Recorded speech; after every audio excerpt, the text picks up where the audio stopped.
Lake's not exactly the lake everybody thinks about. It's more of a wetland system. Small rivers, bayous, flooded forest, bottomland forest, and some open lake. Everybody that lives around Caddo Lake is in love with Caddo Lake. It's a very special place, a very spiritual place, a very welcoming place, even though it's very mysterious and almost scary to some, I think.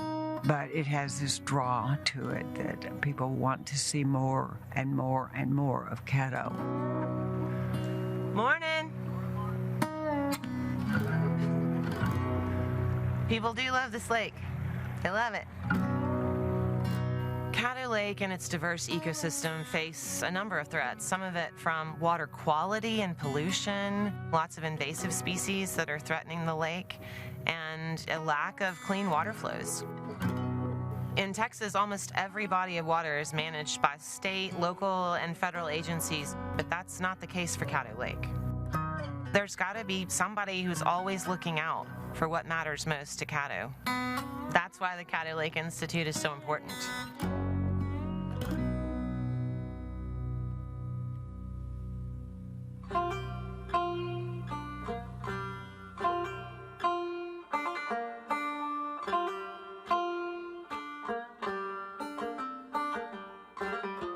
The Caddo Lake Institute is the only group that's solely focused on the health of Caddo Lake.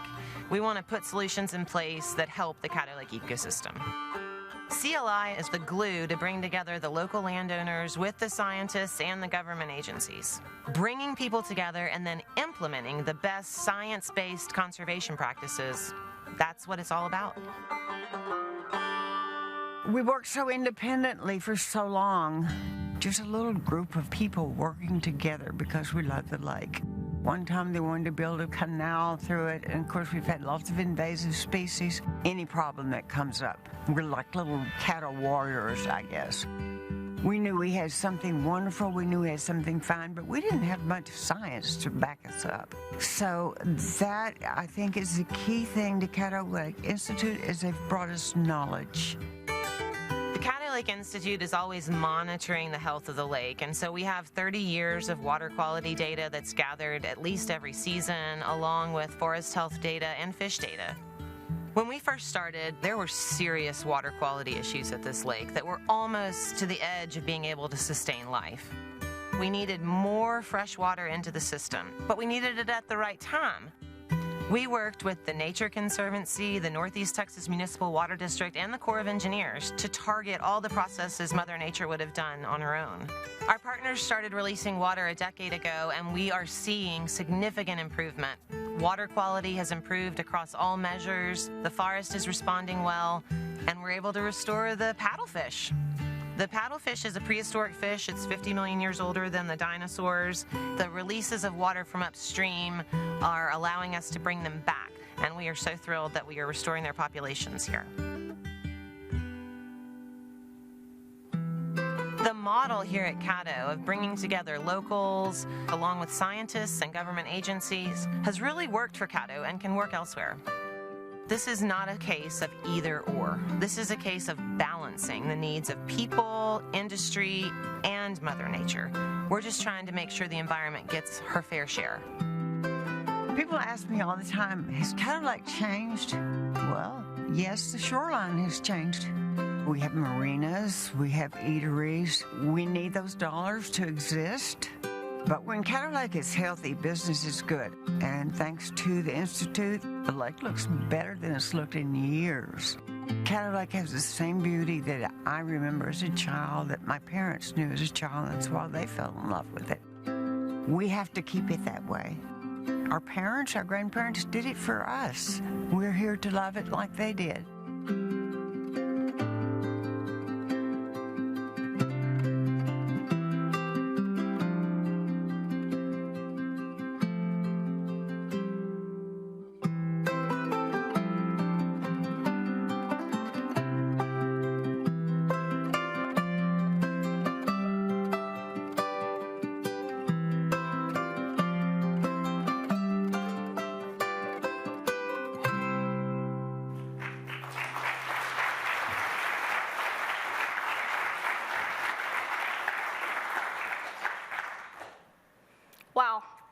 These videos always inspire me. Conservation partners, you are doing amazing work. I'm Kinsey Cherniak, Program Manager at Texan by Nature, and I'm excited to dive into our second panel of the day and a critical component of the future of conservation, conservation communication, measurement, and reporting. Texan by Nature works with over 145 conservation NGOs through our Conservation Partner Program. Through this, our accelerator work, and our industry membership conversations, we often hear about disconnects between project vision, intended project impact, measured project impact, project funding opportunities, and final project reporting. Part of this disconnect comes from lack of standard vocabulary and frameworks between funders and conservation groups. Part comes from historical reticence to fund projects fully, including baseline data, monitoring, and messaging, the non-dirt moving aspects of conservation, if you will. But it's interesting, because the need to measure and communicate in a standard way is as old as time itself. Some of the first mathematical tools that humans developed were to help them measure. They had to measure the passing of time, find ways to divide up pieces of land, and help develop a system to keep track of goods ownership. Fast forward to 2023, and science-based standard communication is the cornerstone of accounting and trade. It's also a unifying foundation at the intersection of conservation and industry. Rising interest in ecosystem service valuation and crediting, the use of local conservation efforts to achieve global sustainability strategies, and exploration of new partnerships all rely on clear communication of goals, conservation practices, and impacts to create new opportunities. This panel will explore best practices in ecosystem impact measurement, conservation prioritization, project funding, and project reporting. You will hear lessons learned from landscape-scale conservation efforts, investment strategies, and energy production. Today, I'm thrilled to have Laura Ashley Overdyke, Executive Director of Caddo Lake Institute, Dr. Daniel Willard, Regional Biodiversity Specialist, Ørsted, and Jesse Hereford, Head of Strategic Partnerships and Stakeholder Engagement, North American Development Bank. So similar to our first panel, you'll hear each presentation in succession, and then we'll join the speakers for a live Q&A after all presentations are complete. For our virtual attendees, submit questions anytime on our YouTube or info@texanbynature.org. Please thank me in presenting and welcoming these presenters. Laura Ashley.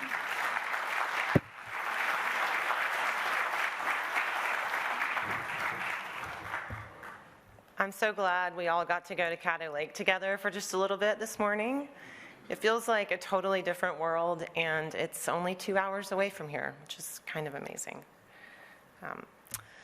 What would you do if you were tasked with conserving Texas's only natural lake, the largest bald cypress forest in the world? If you needed to look out for 973 species across 40,000 acres, how would you protect what U.S. Fish and Wildlife Service calls Priority 1 habitat, the only wetland in Texas that the UN has recognized as irreplaceable? Now, although Caddo is one of our last wild places, as you saw, lots of people live there. It's a very well-loved place.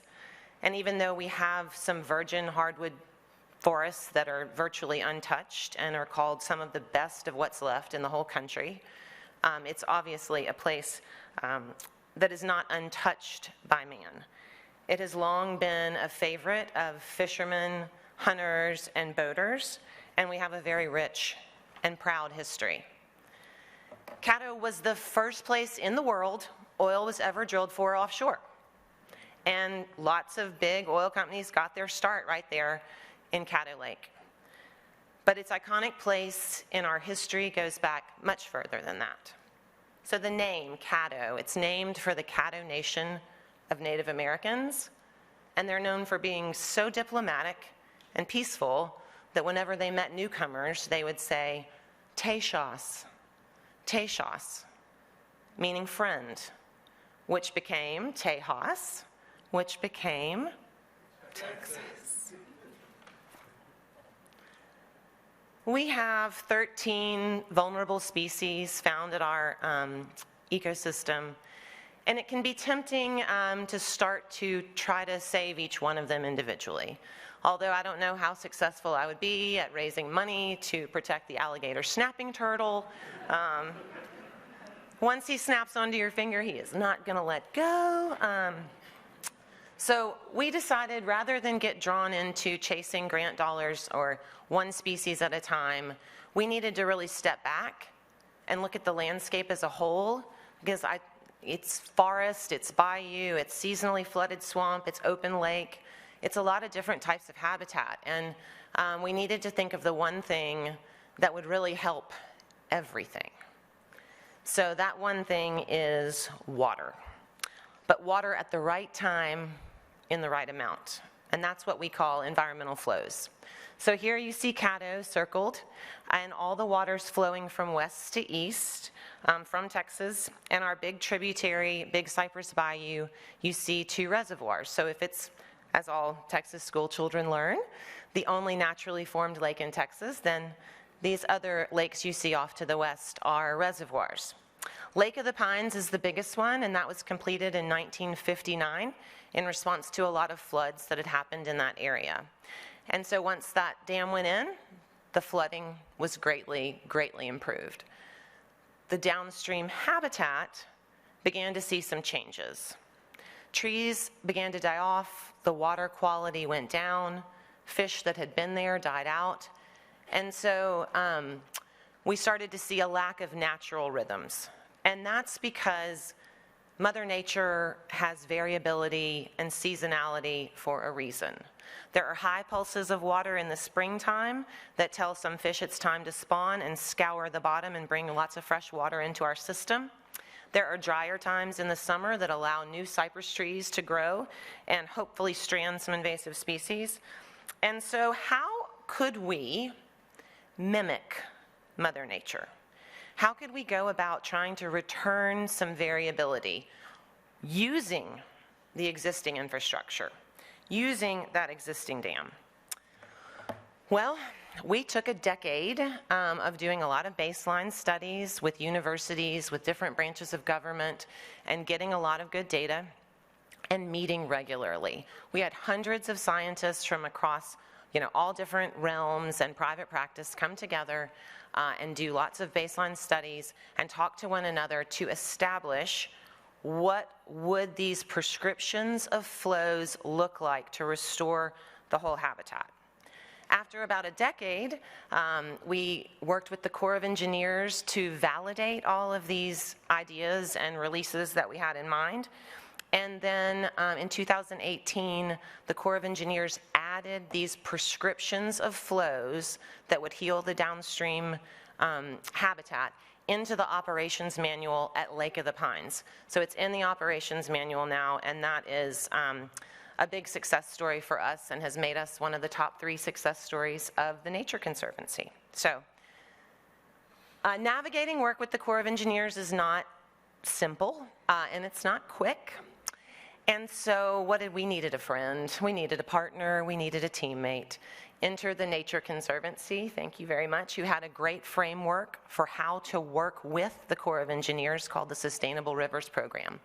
We are one of their top 3 successes, but now they have more people trying to engage in that program than they have available funds, so it's spread rapidly.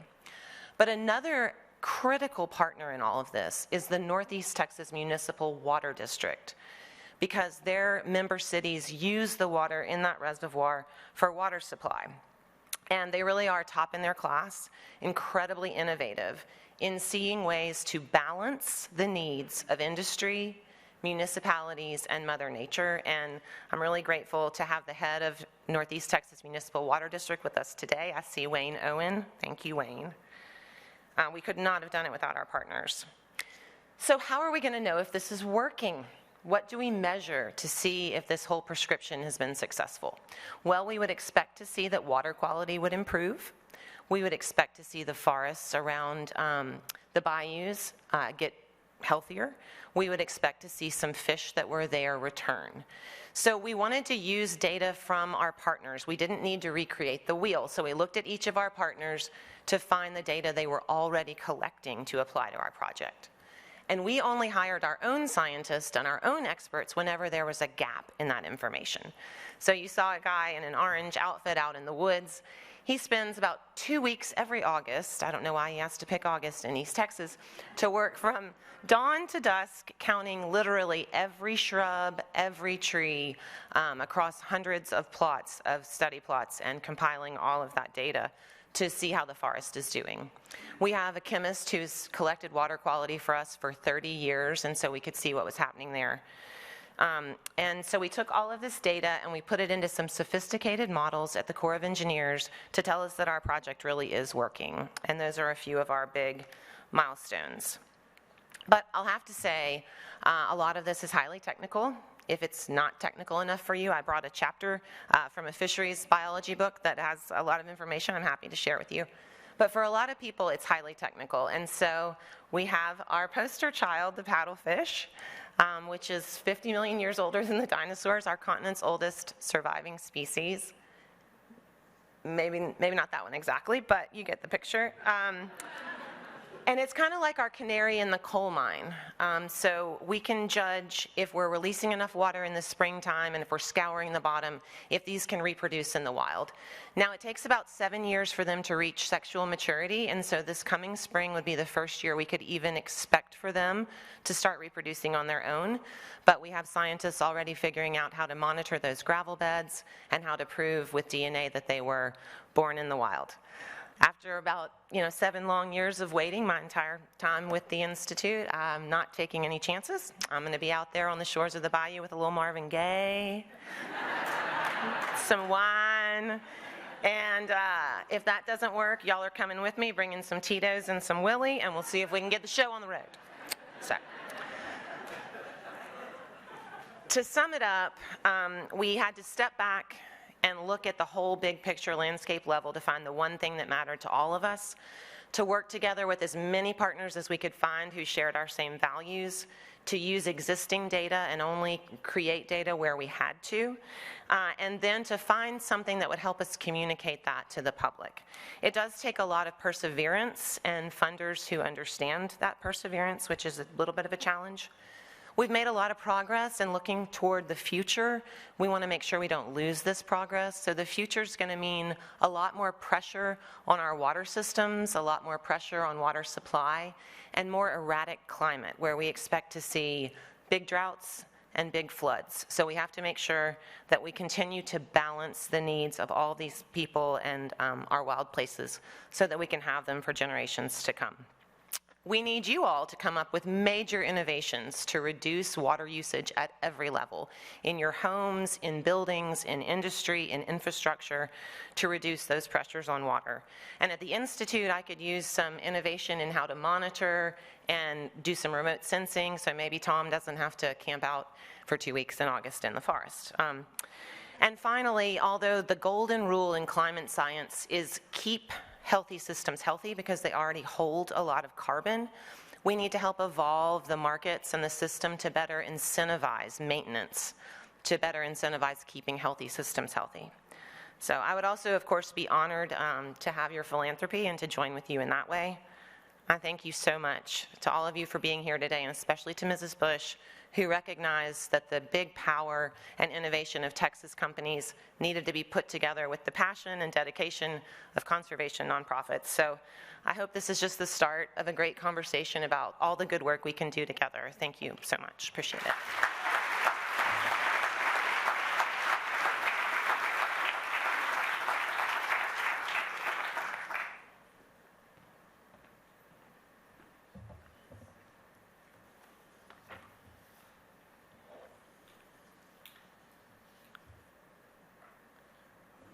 Okay, good morning. I'd like to first say thanks to Texas by Nature, and thank you to Ms. Bush for having me speak today.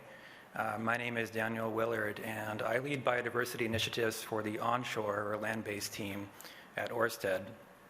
Ørsted's a Danish company with a funny name. I'll give some context on what we do.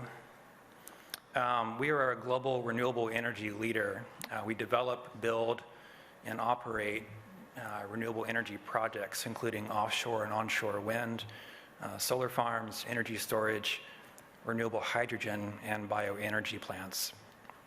We are based in Denmark. We have projects spanning the globe, but I work with our team in Austin, Texas. Here in the US, we have a growing portfolio of renewable energy assets with 5 gigawatts of offshore wind in development on the East Coast, and then 5 gigawatts of onshore wind and solar already in operations and construction, and most of that's built here in Texas. To put that in context, I said 5 gigawatts. That's about enough power to power 4 million homes. And while Texas is just one state in the company's international portfolio, I like to tell my colleagues that this one state has a footprint that accounts for not just Denmark, but also really also most of Europe. So there's a lot of work to do here at home.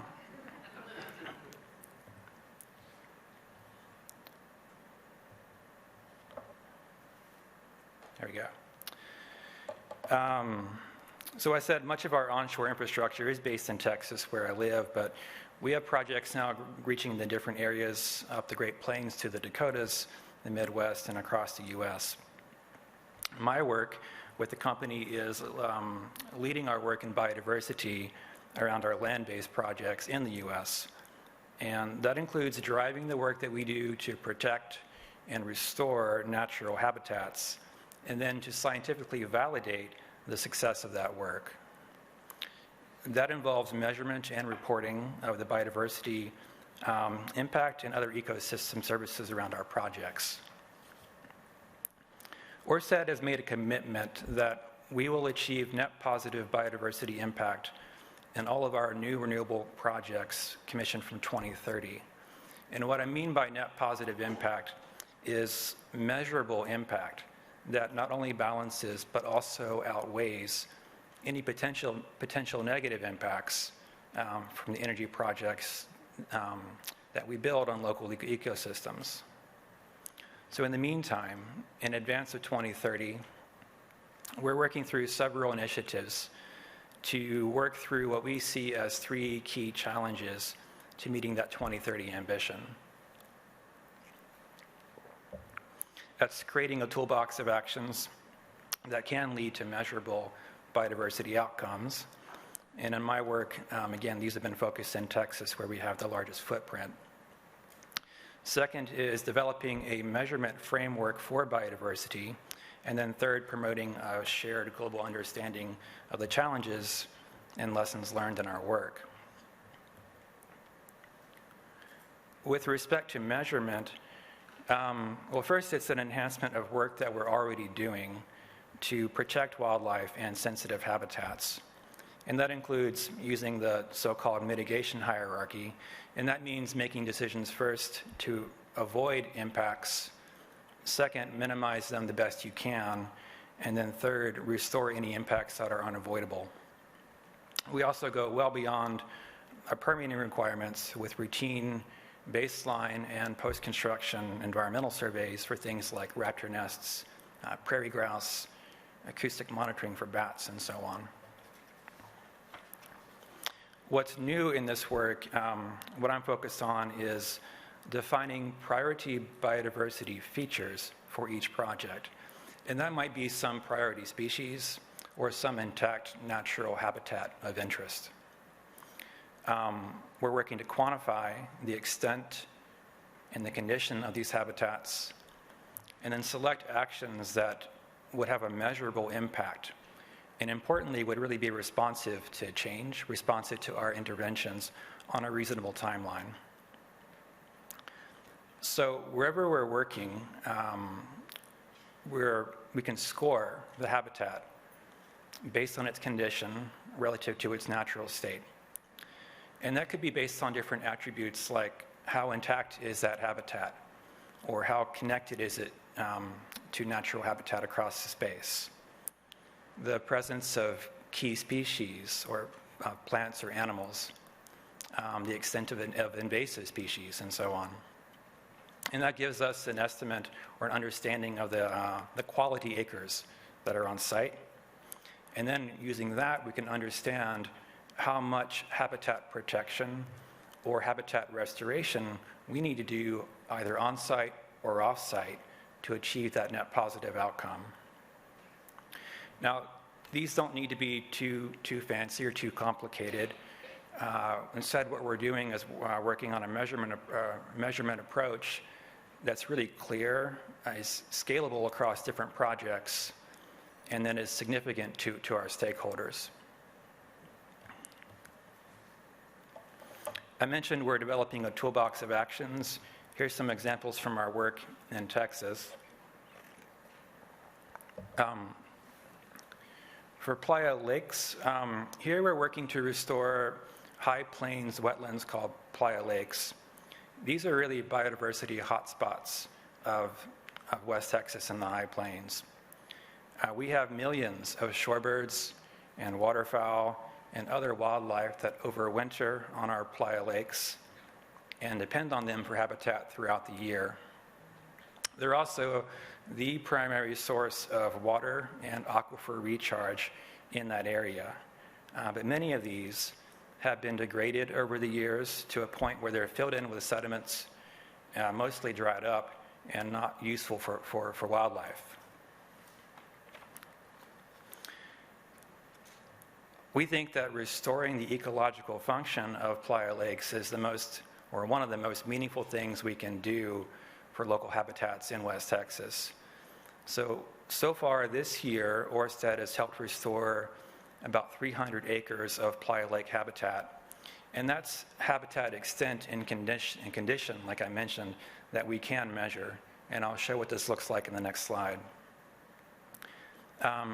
Briefly, for coastal prairies, we partner with two conservation groups, the Nature Conservancy and the Native Prairie Association of Texas, to restore Gulf of Mexico coastal prairies and two different prairie preserves owned by those NGOs. That work involves removing invasive species, which are encroaching on the prairie, restoring the natural plant community, and then monitoring changes in plant diversity and soil carbon over time.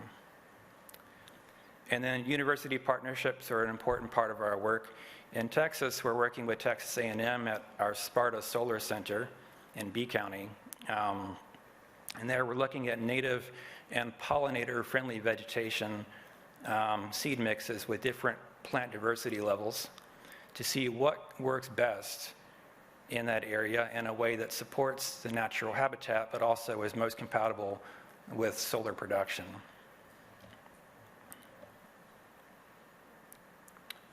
That Playa Lake example that I mentioned, this is one project from Swisher County near Amarillo. You can see on the left that circle shape is what the extent of the Playa Basin used to be and should be, but it's been altered in the past. It just looks like a circle there, but it's lower than the land around it, and it would hold water in its original condition. And you can see that a pit's been dug there in the past because they thought it might hold water for longer. So what happened is that a really dispersed wetland was concentrated in one small area, and the rest of that habitat just disappeared. On the right you can see that just by filling in that pit and then shaping the soil a bit, the ecological function of that basin is restored. And that scar you see across the land, that's just from compaction and all the recent earth moving going on there. So that's what that work looks like, and over time, this is a different site, but over time, when it's full of water and can hold birds again, it could look more like this. Now, at the project level, we have a solar project called Mockingbird Solar Center in Lamar County, And this is a case where we're working toward that net positive ambition with a major initiative to protect intact natural habitat. In this case, it's one that's very scarce and threatened. That's blackland prairie.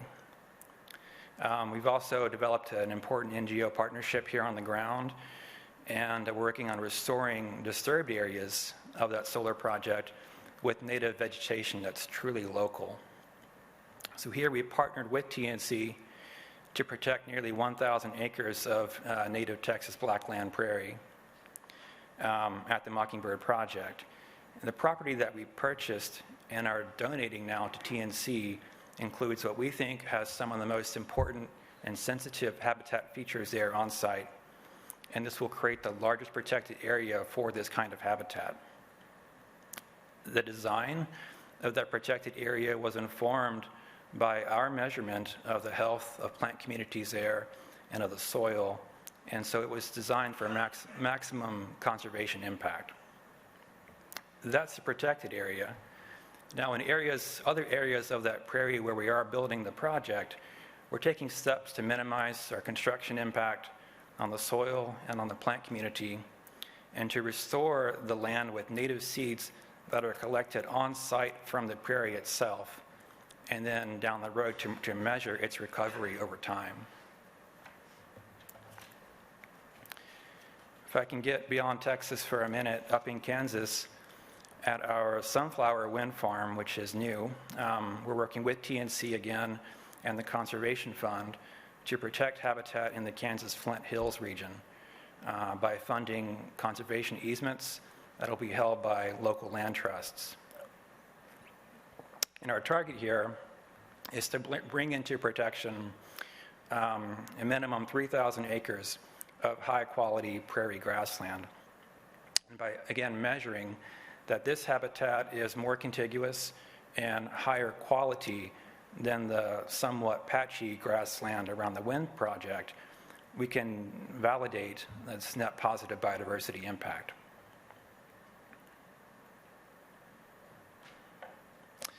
Now for reporting, this isn't really my own specialty, but I can say that at a renewable energy project scale, when we reach 2030 and the company's net positive biodiversity commitment becomes binding, we envision annual reporting on whether each project's net positive outcome is either achieved or on track for each of its priority biodiversity features that we've identified in planning.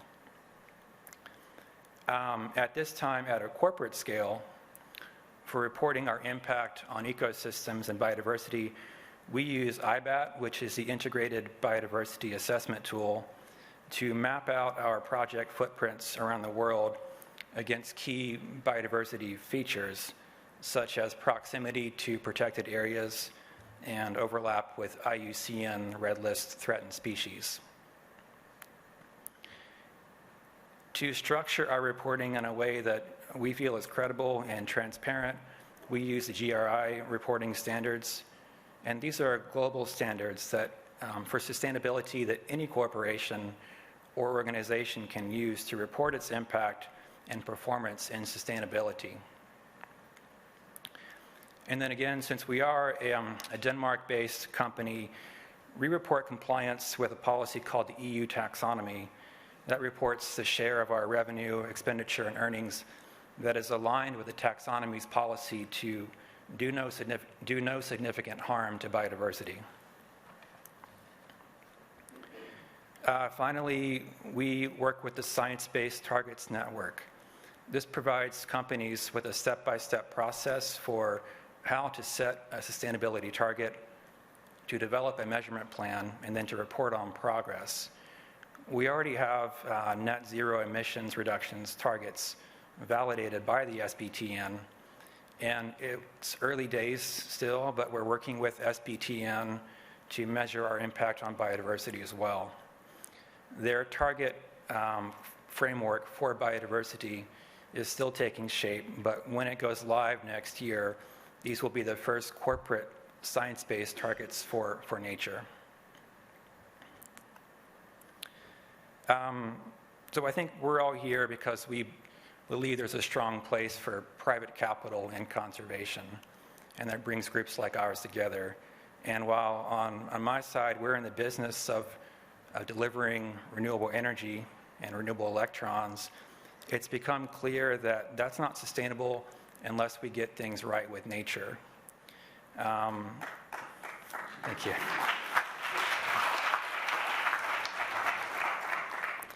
We want to make sure that that's credible and validated by science. So that's why, in this case, we're working with SBTN and our NGO partners in close coordination with governments to structure how we measure and how we report on biodiversity impact to validate that what we're doing is backed by science. So thank you for your interest. Again, thank you to Texan by Nature and to Ms. Bush for inviting me to speak today, and I look forward to your questions on the panel. Thank you.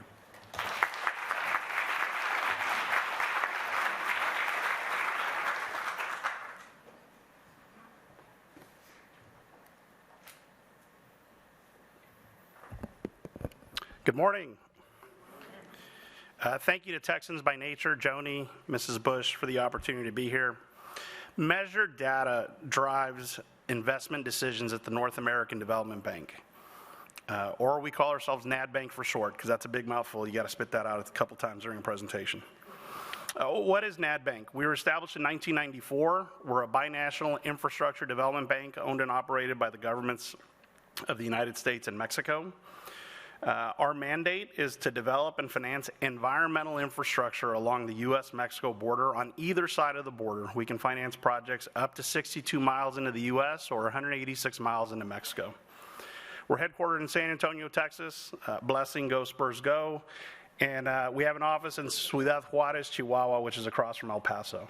The impact of the bank in the last 30 years is we've impacted nearly 20 million U.S.-Mexico border residents, improving their quality of life, whether through cleaner water, cleaner air, or cleaner land projects.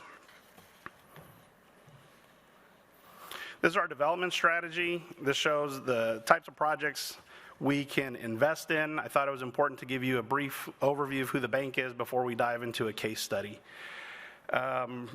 Water. We do water day in, day out. Of the 300 projects we finance to date, 200 are water. We can do water with our eyes closed. Solid waste, I did connect with the text disposal person. We do a lot of landfills as well for border communities. Air quality is not something we've done a lot in. More communities are starting to focus on that, and so border crossings is a big one for us.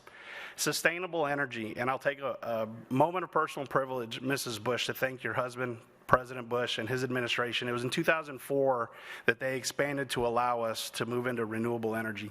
That is now the largest piece of our lending portfolio today. We financed 40 projects, $1.7 billion, and mobilized $6.2 billion in private investments. So, Mrs. Bush, please thank the President on our behalf.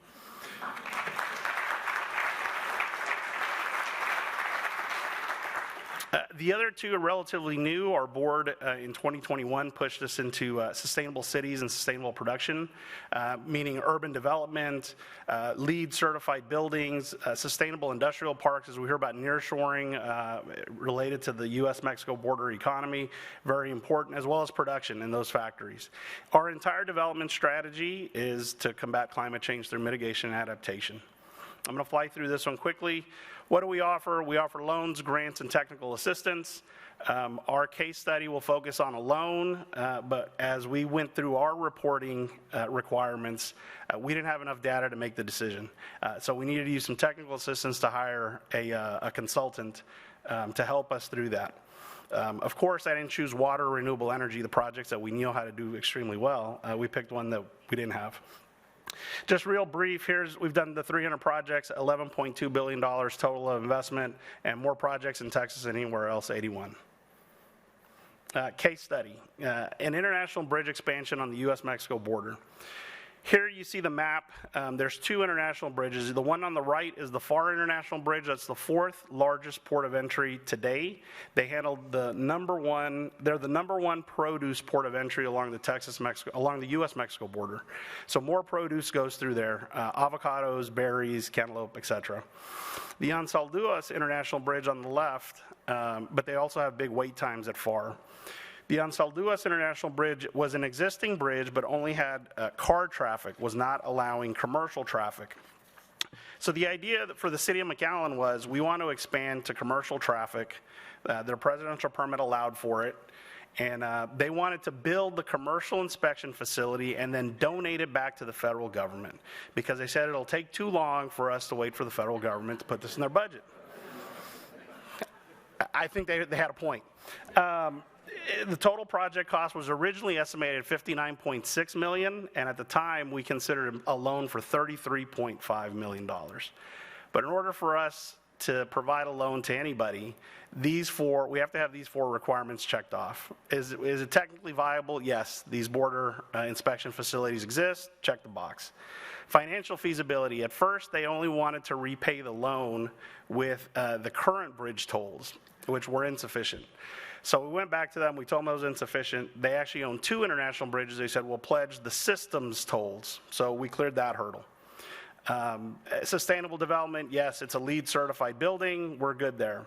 The environment and health benefits, which is our calling card, we had an operational theory that, yes, we would reduce emissions, but we didn't have an exact number. So how do we get there?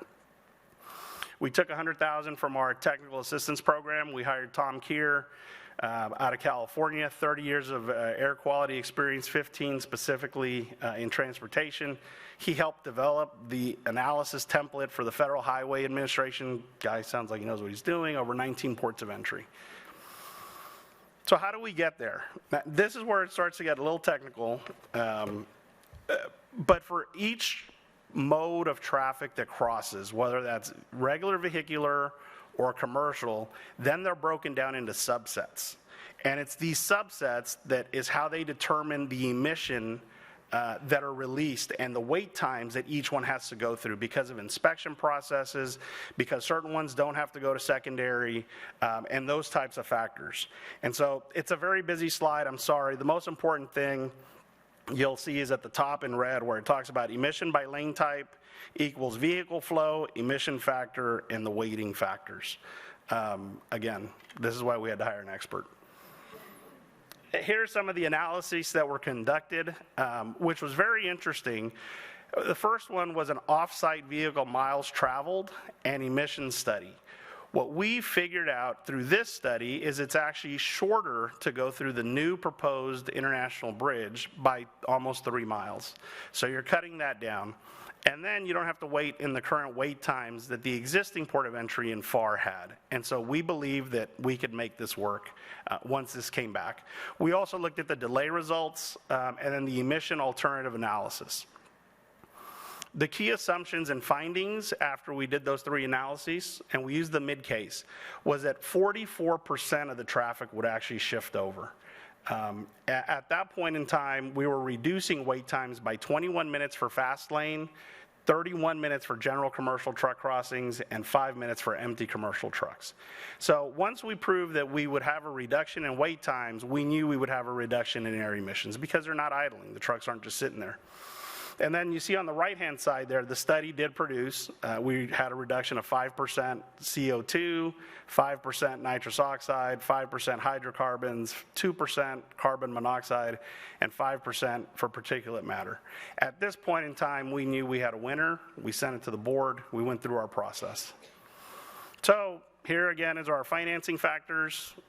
We can check the box now. All 4 came back. The study showed not only did it have environmental and health benefits, but almost 1 million people in that airshed were going to benefit from this project. So, I mean, we've had big impacts, but we haven't had a project that had almost 1 million people. Very, very proud of that fact. Remember the original loan that was supposed to cost $33.5 million? Well, thanks to my buddy inflation, it rose to $63 million. However, because they had both bridge systems, the financial feasibility that we checked came back as well, and we were able to finance this. We're excited. That's the groundbreaking. The gentleman 5th to the right in the gray jacket is my boss. He got to attend. This project is under construction right now, should be completed in 2024 and operational. And once it's in operation, 1 year after operation, we go back and we have what's called a closeout report where we measure again what our thesis was going into it to ensure that we hit somewhere close to our marks. Sometimes we exceed our marks, which is great, and sometimes we fall a little short.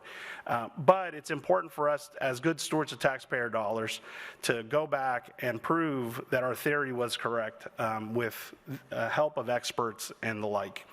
And so in closing, I just want to say Texan by Nature has been a wonderful partner. This is my second year here. Keep coming back. I look forward to visiting with all of you, and we look forward to finding opportunities to work together to finance infrastructure along the Texas-Mexico border. Thank you very much.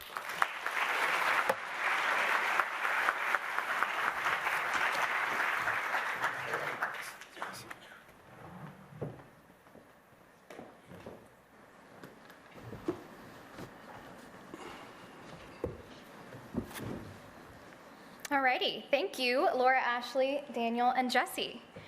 We will be taking audience questions. We have a mic moving around, and if you have a question, please raise your hand really, really high so that we can see you. We will also be taking virtual questions for our virtual attendees. Please submit questions anytime on the YouTube stream or info@texanbynature.org. Hi, I'm Brandy Kelp with the City of Fort Worth Open Space Conservation Program, and my question to the panel is how can we drive excitement and funding for urban green spaces? A lot of the time they're smaller, they may not have the biodiversity as some of the larger sites, but they also may be the last natural areas for a lot of our communities, especially underserved communities that don't have the capacity to travel to experience nature. So what can we do? I really think tying it to human health, like explaining the health outcomes for people who live near a green space, even if they don't use it, and for policymakers to see the benefits to human health in an urban setting, that it might help raise money for those. It's a tough one to answer for my work. We do work mostly in large properties and rural spaces, but I'm proud to have developed partnerships with groups like, again, the Native Prairie Association of Texas, which we're working together to support restoration on a pocket prairie in the middle of Houston, which is this isolated patch of a prairie remnant and otherwise completely urban environment. And they do such a great job with outreach and education in local schools there to help connect the kids to the importance of habitat in their own backyard. I'm going to pass. We don't have a big footprint in that area. So Brandy, just to add on to that, there are so many great examples, and I know some of these partners in the room, many of them are tying them to education and making sure that the access is there, making sure that they're open to all students. But you can look at Exploration Green, Memorial Park, a lot of the areas in Houston, Katy Prairie, here in Dallas, the Green Space Dallas, Clyde Warren, and Austin Waterloo Greenway are all areas where they're tying to human health, but they're also doing programming. So you heard the first panel talk a lot about their programming and whether it was, do you do the programming for the members or do you get members and then do programming afterwards?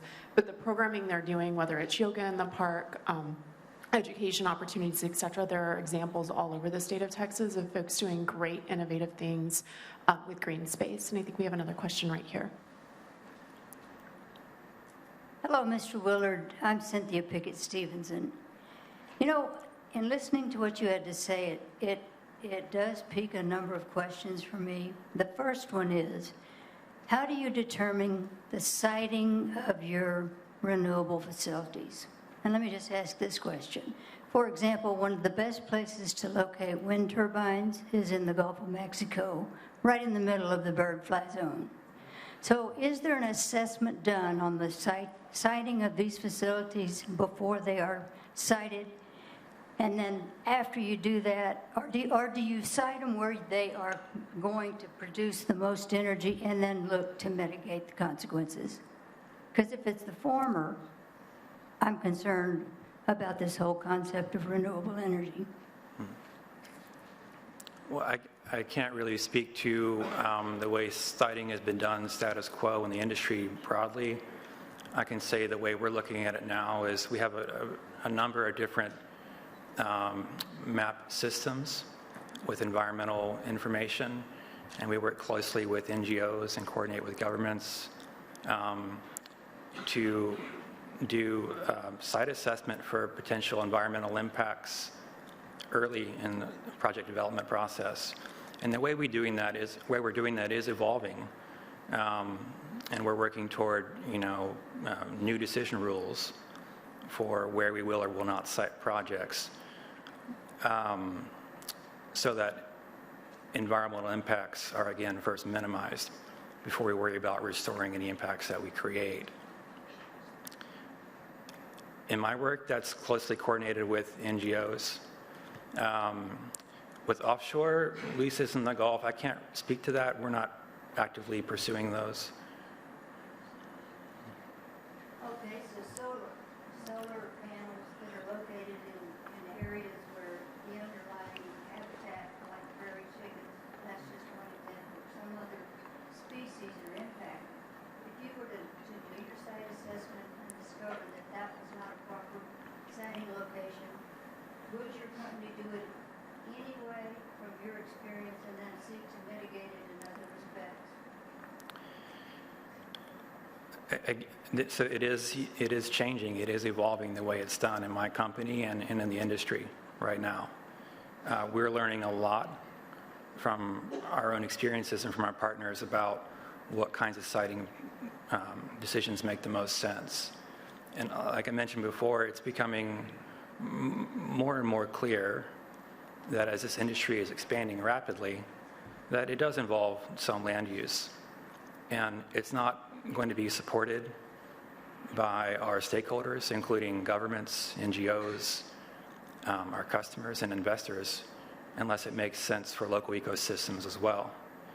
So it's a really important part of how we do our work and how we expect to expand in the future. I just want to be clear that we're mindful of our impact, but, I'll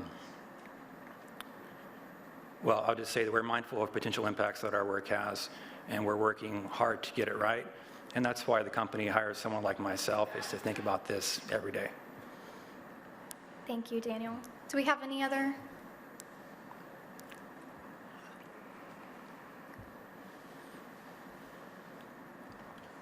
I'm Ginny King with Stantec. I'm the director of the Natural Capital Program, and I just want to say, first of all, it is a huge pleasure to be here, just a great honor.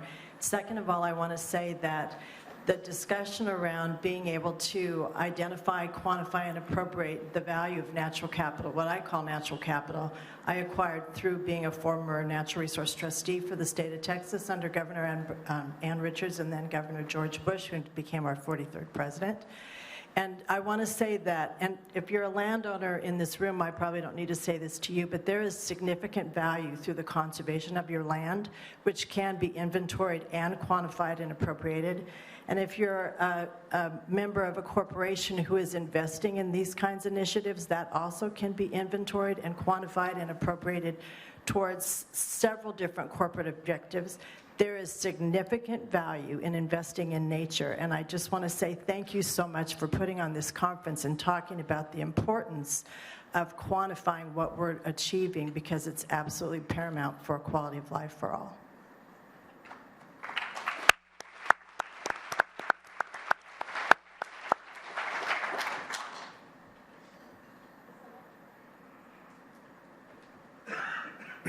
Hi, I'm Kyle Bass with Conservation Equity. I have a question for Mr. Willard. When you talk about the Mockingbird Solar project, you're talking about a 5,000-acre project that's got to be $1.2 billion in cost. And I applaud you guys for buying 1,000 acres and donating it and thinking about conservation. You're talking about north of $1 billion project, maybe 30, 40 million in conservation. How do you get to biodiversity net zero using ratios like that? And how are you guys thinking about that in the future? I'm sorry, I can't see where the question is for the light. Okay, thank you. Your question is about the numbers with the 5,000-acre project, is that right?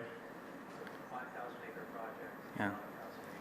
Yeah. How is that net zero? Thank you, it's a really good question. Most of that solar project is not natural habitat. Most of that project is not situated on any prairie habitat. Most of that is agricultural land that's already been replaced with different pasture grasses and crops. There is a prairie remnant there at the site. The land that we purchased and are donating to TNC for protection is more than half of that natural prairie.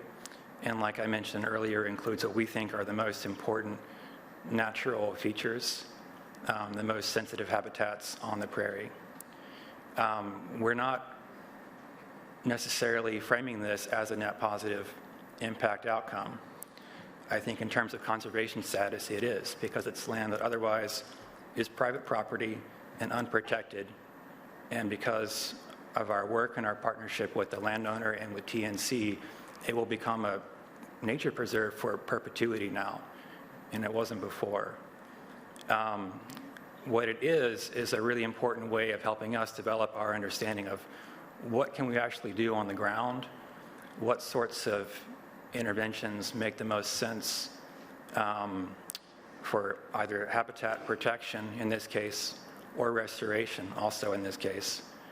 And it's about how do we develop the right partnerships on the ground, whether it's with academia or NGOs who have far more specialized knowledge of local ecosystems than we have, and help us to build our projects in the most thoughtful way.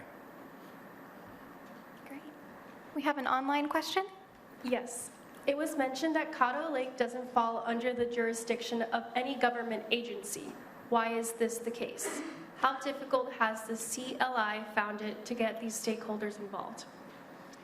Well, our lake is not man-made. It's not a water district. It's in 2 different states. It's under, it was there naturally. So someone's in charge, but it was challenging in the beginning. Just there's so many people who care about it and so many partners. And so I think when we just focus on our shared value that we all love Caddo, because there are people out there who are, all have different interests, and some use the land for different purposes, but we all wanted to see it continue for our grandchildren. And so working together around that premise. It takes extra time to work with partners. The more partners you have, the more time it takes, because you need input from everybody. But it's ultimately so much more gratifying and so much more productive. I didn't really talk about the local people. I mean, I consider myself a local person. I've been going to Caddo Lake since I was 5 years old with one of my best friends that's here with me today. We've been going out there since we were kids, and listening to the local people and tapping in to what the local people have to say and the different civic groups in the area has been really helpful. So, I mean, guys that are out there as fishing guides all day, every day, they notice if there's a decrease in birds or frogs. And so all these different groups are really valuable to work with. But, yeah, we're just kind of a wild place in this borderland. Thank you, Laura Ashley. All right, I think we have time for one more question. So I'm going to ask a question, and we'll do a quick lightning round. We can start with Jesse. So what is one thing that we can all do, conservation and industry, as a collective, to improve measurement and reporting for conservation and environmental benefits? It's the one take home.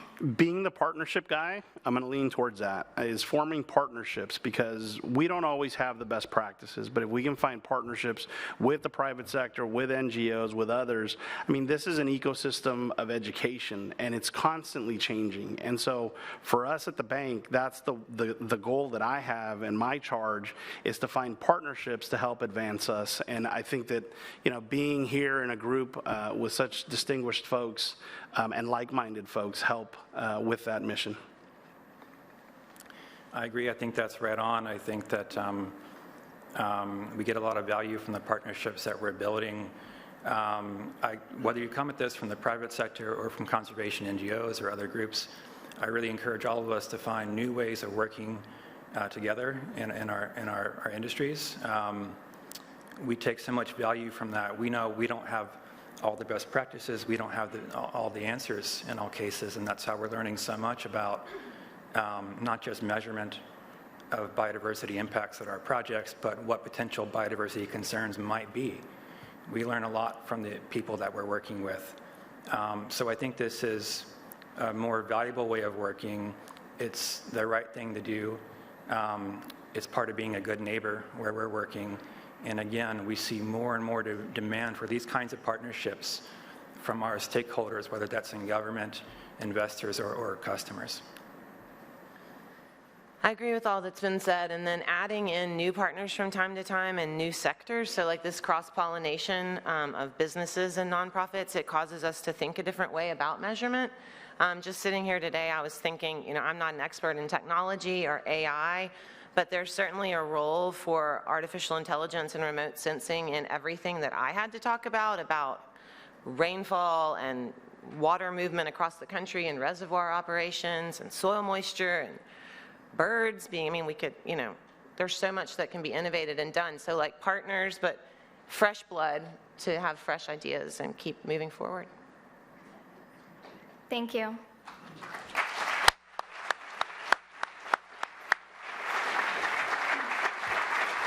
Thank you for your questions and your engagement in our second panel, Conservation Communication. And thank you to Laura, Ashley, Daniel, and Jesse for sharing today.